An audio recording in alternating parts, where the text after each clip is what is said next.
Hi, my name is Liz Poole. I'm the Marketing and PR Coordinator here at the Savannah Economic Development Authority, and I am back today. I'm here now with Dr. Jerry Williams. He is the owner of Urgent Care 24/7, Dental Care 24/7, and Animal Care 24/7 here in Savannah. Hi, Dr. Williams. Hey, how are you? I'm good. How are you? I'm good. So we're here today to talk about the IsoPro Chamber. So I am a newbie at this, so why don't you just start off by telling us what it is, what its purpose is, what IsoPro Chamber stands for, and kind of give us the lowdown on it.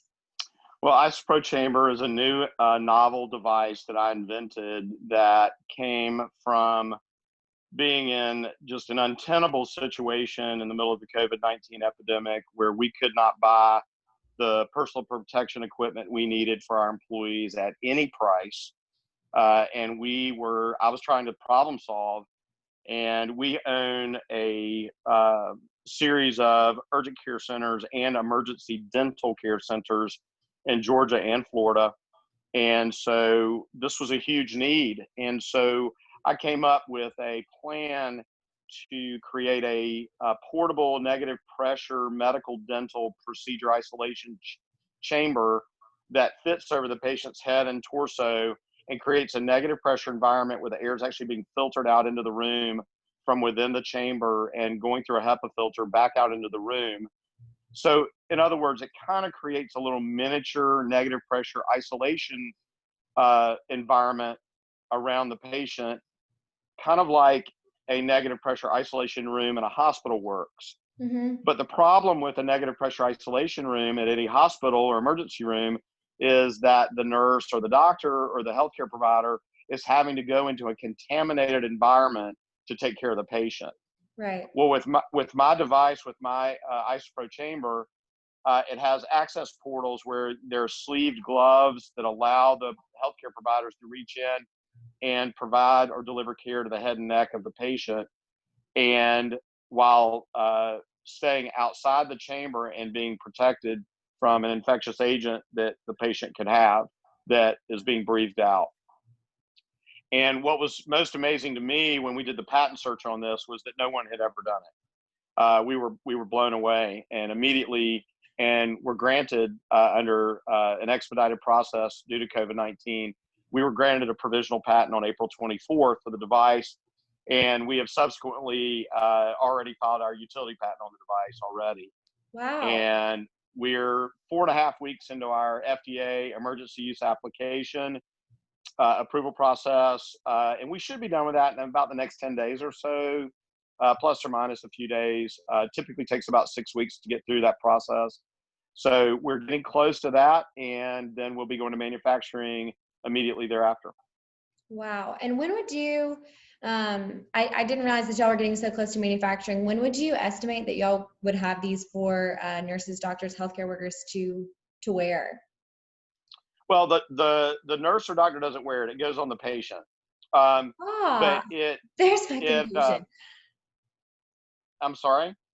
That's where you were talking about the spots. I can't recall what you called them on their hands. Access portals. The access portals. Yeah, where the doctor or nurse or healthcare provider, dentist or dental hygienist, dental assistant can reach through the chamber and can provide care to the patient.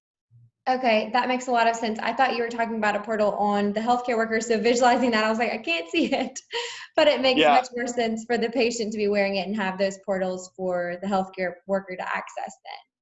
Right, and if you go to isoprochamber.com, there's actually some diagrams and photos, and there's also a video that a local news channel here in Savannah did on the device. Oh, cool. And I'm sorry I cut you off. When would you estimate that that the patients then would be able to wear these? Well, we'd like to start manufacturing July 1. We'll see. That may be a little ambitious, but you know what? We've gotten through this process in record time. But we'd like to start manufacturing July 1, and then how long it would take to get through the distribution channels to through the distributors to the end users.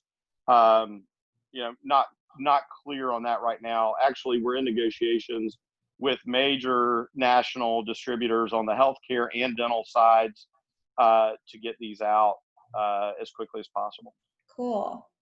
And I know, PPE has been a huge topic of conversation since COVID-19 began and kind of came over to the US. And I feel like a lot of people have kind of had different thoughts or ideas about ways to increase, the availability of it and the effectiveness of it. But what made you pretty much take your ideas and say, I'm actually going to do something about this. I'm going to take the initiative to actually invent something that will make a change?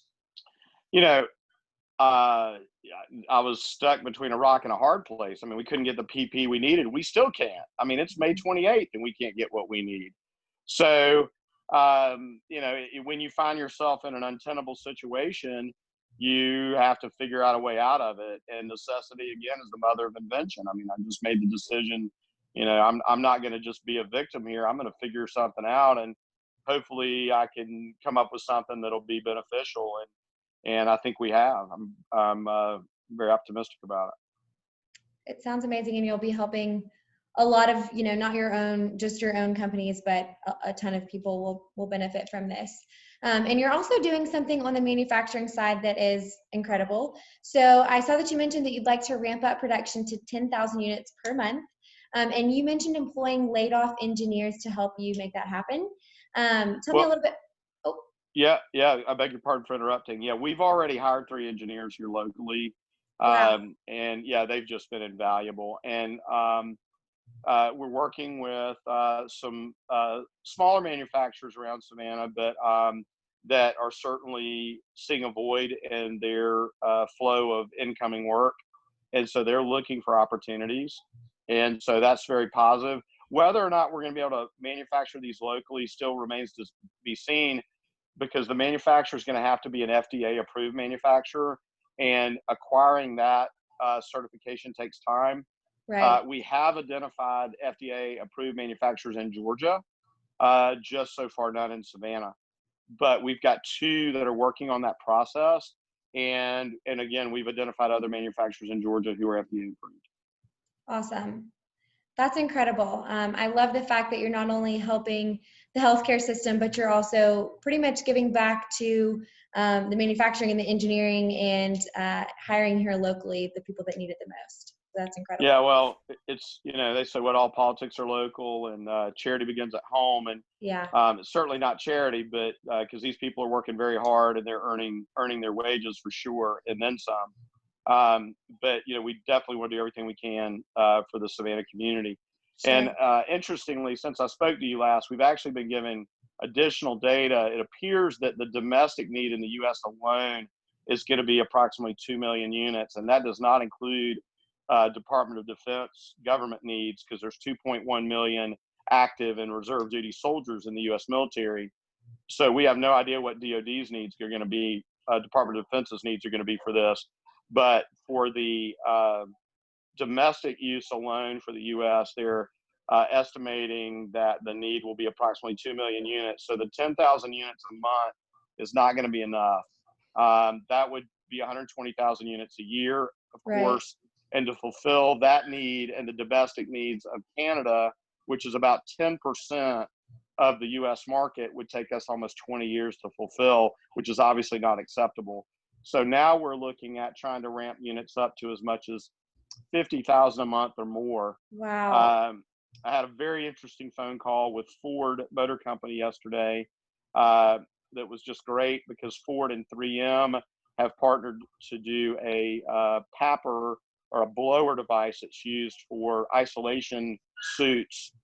And they are producing these 8.1 cubic feet per minute air blowers for these respirator suits. And Ford had an upper level executive actually reach out to me yesterday and is mailing me one for us to test on the device. And we're potentially looking at partnering with Ford and 3M to provide the blower units that actually make the air move through the device. So a lot of exciting things happening right now. Definitely. Congratulations.